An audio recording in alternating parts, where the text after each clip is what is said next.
ये तीन कामनाएं व्यक्ति में दिखाई देती हैं। पुत्र की कामना, धन की कामना और कीर्ति की कामना। तो महाराज श्री दशरथ को धन भी प्राप्त था, राज्य महान विशाल राज्य के अधिपति थे, चक्रवर्ती सम्राट के रूप में उन्हें अन्य राजा नमन करते थे, लेकिन पुत्र नहीं था। और ये पुत्र की कामना जो है उनके हृदय में उत्पन्न हुई। ये पुत्र की कामना व्यक्ति में स्वभावतः होती है, और उस कामना के पीछे एक भावना होती है कि व्यक्ति को ऐसा लगता है कि मेरा जीवन जो है वो सदा तो नहीं रहेगा, शरीर तो नश्वर है, और वो कल्पना करता है कि अगर मेरा पुत्र होगा तो वो मानो हमारे शरीर का ही दूसरा रूप प्रतिबिंब होगा और वो परंपरा चलती जाएगी।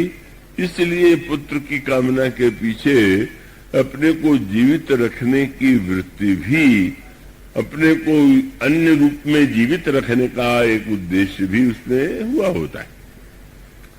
और उसके साथ साथ शास्त्र ने उसको सम्मोहक रूप भी दिया। ये जो पुत्र शब्द बना है उसका अर्थ शायद आप में मुझसे जानते हो न जानते हो।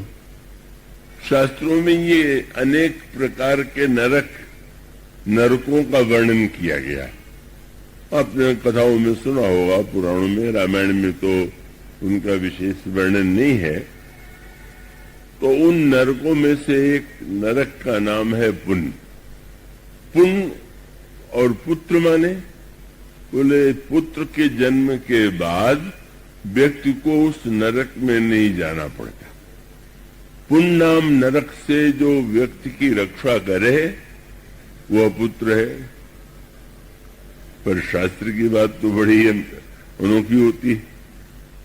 अगर केवल पुण्य नाम का ही नरक होता तो पुत्र के बाद छुट्टी मिल जाती, लेकिन उसकी संख्या तो इतनी बड़ी है कि एक नरक से छुट्टी मिलने के बाद भी यह तो आवश्यक नहीं है कि अन्य नरकों से भी उसको छुट्टी मिल जाए। और इतने नहीं, यह भी हो सकता है कि पुण्य नाम के नरक से छुट्टी तो मरने के बाद मिलेगी, ऐसी कल्पना की जाए, पर पुत्र ऐसा हो जाए कि जीवन को ही नरक बना दे। और ऐसे पुत्रों की संख्या बहुत बड़ी होती है। क्या वो मरने के बाद वो उस नरक में नहीं जाना पड़ेगा, पर अगर पुत्र अवज्ञाकारी हो, निष्ठुर हो, कष्ट देने वाला हो, तब तो बाद में क्या होगा ये पता नहीं, पर जीवन तो इसी समय नरक बन सकता है। और वो व्यंग कबीर का आपने सुना ही होगा, विवाह के मृत्यु के बाद बहुत सा लोग दान देते हैं, बहुत से लोगों को भोजन कराते हैं, श्राद्ध आदि करते हैं। तो कोई व्यक्ति बड़े लगा कि बड़े विस्तार से पिता के लिए पता लगाया, तो पता चला कि वो अपने पिता की हड्डी को पहले ले जा करके त्रिवेणी संगम में प्रवाहित करेगा और उसके बाद और सब कार्य करेगा। तो किसी ने कहा पुत्र कितना अच्छा है जो हड्डी को ले जा रहा है त्रिवेणी में डालने के लिए मरने के बाद भी, और इतना पिता के लिए कुछ करने वाला है। तो कबीर की जो शैली थी वो व्यंग से भरी हुई होती थी। वे जानते थे कि वो जो व्यक्ति था जो ये सब कर रहा था उसका अपने पिता से जीवन काल में कैसा संबंध था। तो उन्होंने कहा कि हाँ, प्रशंसा तो आप लोग कर ही रहे हैं, पर ये अवश्य पता चल गया कि जियत वापसो दंगम दंगा और मरे हाड़ पहुंचावे गंगा। जीवन भर लड़ते रहे और मरने के बाद हड्डी को गंगा में डाला है। तो व्यंग ही है कि वस्तुतः पुत्र एक मनुष्य के जीवन में एक आवश्यकता का परिचायक है, और वो पुत्र के अभाव में भी अनगिनत महापुरुषों का कल्याण हुआ और पुत्र के होते हुए भी जीवन में अनगिनत कष्ट व्यक्ति को भोगने पड़े। लेकिन साधारणतया अगर व्यक्ति को पूर्व पुत्र की कामना नहीं करनी चाहिए या धन की इच्छा नहीं करनी चाहिए या कीर्ति की कामना नहीं करनी चाहिए, बातें बहुधा उपदेश के मंच से कही जाती हैं, किंतु आप गहराई से विचार करके देखें कि नहीं चाहिए कहने से थोड़ी इन कामनाओं की कामनाएं छूट जाती और तब उसका अभिप्राय है कि इन कामनाओं को हम सही दिशा दें और कामनाओं को सही दिशा दे करके वो कामनाएं हमारे लिए और समाज के लिए कल्याणकारी हो। इसीलिए महाराज श्री दशरथ ने जब गुरु वशिष्ठ से जाकर के ये निवेदन किया कि सब कुछ होते हुए भी पुत्र नहीं है, तो गुरु वशिष्ठ की बात कल सुनाई गई थी, आज तो उसको नहीं सुनाया जा सकता। गुरु वशिष्ठ तो इस कुल के पुरोहित बने ही इस लोभ से थे कि इस कुल में श्री राम का जन्म होगा, ईश्वर का जन्म होगा, तो बड़े प्रसन्न हुए। लेकिन उन्होंने कहा कि राजन, तुम्हें यज्ञ करना चाहिए और यज्ञ के लिए भी उन्होंने कहा कि मेरे आचार्यत्व में यज्ञ नहीं होगा, शृंगी ऋषि के द्वारा ये यज्ञ संपन्न होगा। और मानो एक नया सूत्र जोड़ दिया, पुत्र के जन्म के लिए क्या यज्ञ करना आवश्यक है क्या? जो यज्ञ नहीं करते क्या उन्हें पुत्र नहीं होते हैं क्या? तो फिर महाराज दशरथ तो पूर्व जन्म में मनु थे और भगवान राम ने स्वयं ये वरदान दे दिया था कि हम तुम्हारे पुत्र के रूप में जन्म लेंगे। तो चाहते तो गुरु वशिष्ठ कह सकते थे कि घबराओ नहीं, तुम्हारे पूर्व जन्म में तुम मनु थे और श्री राम ने तुम्हें ये पुत्र होने का वरदान दिया। तो भृगु संहिता नाम का जो ग्रंथ प्रसिद्ध है, लोग पता लगाते हैं मैं पूर्व जन्म में क्या था और ये भी पता लगाने की चेष्टा करते हैं कि अगले जन्म में क्या बनूंगा। तो पूर्व और पर जन्म की बात छोड़ करके हमें वर्तमान जन्म में क्या करना चाहिए ये अधिक महत्व का है। तो इसलिए उन्होंने पूर्व जन्म की कोई बात नहीं किया। उन्होंने कहा इस समय तुम्हें अगर पुत्र पाने की तुम्हारे मन में अभिलाषा है तो तुम यज्ञ करो। मानो अब वो जो कामना है उस कामना को यज्ञ से जोड़ दिया गया। बहुत सुंदर बात भगवान कृष्ण गीता में कही कि तुम अपनी पूजा के द्वारा देवताओं की इच्छा, देवताओं को संतुष्ट करो और देवता तुम्हारी कामना पूर्ण करें। परस्परम भावयंत श्रेयम परमवाप्स्यथ। और ये ठीक समाज में भी तो यही बात, कई दुकान किया जाता है, व्यापार किया जाता है, कई क्या कोई बुरी बात है क्या? सारा व्यवहार तो उसी के आधार पर चलता है।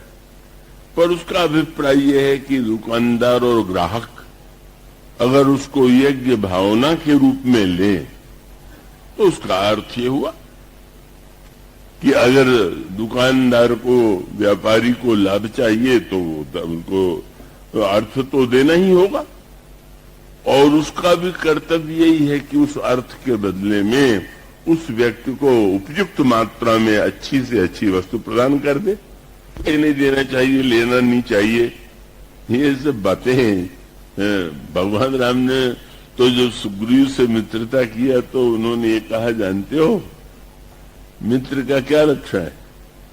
तो भगवान राम को कोई आवश्यकता नहीं, लेकिन आवश्यकता होने पर भी उन्होंने कहा मित्र का लक्षण यही है कि देत लेत मन शंकन धरी।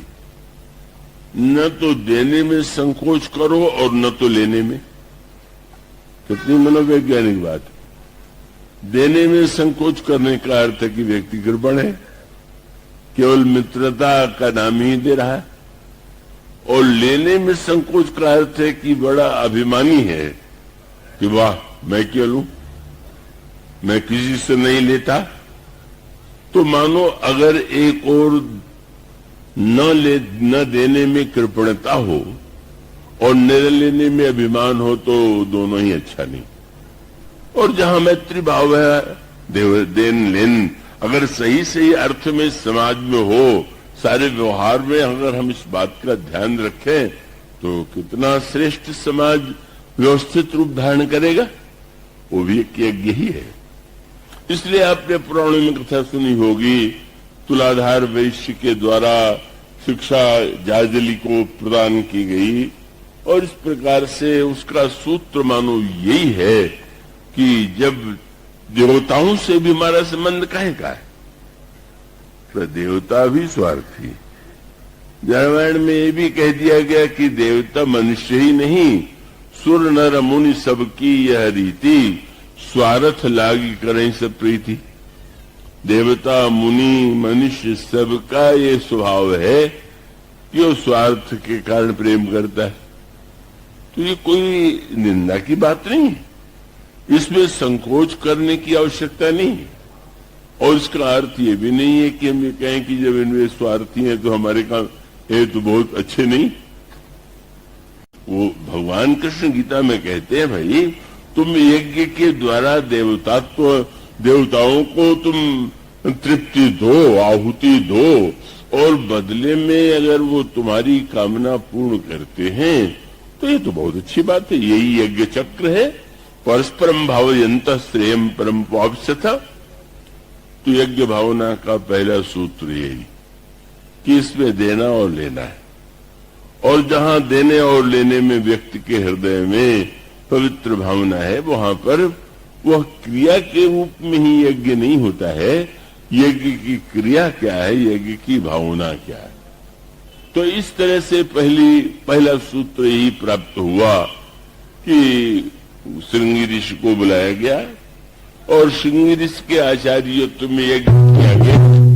श्रृंगी ऋषि वशिष्ठ बुलावा, पुत्र कामना से भरा हुआ यज्ञ, शुभ यज्ञ करावा, और भगति सहित मुनि आहुति दीने, प्रगटे अग्नि चरु कर लीने।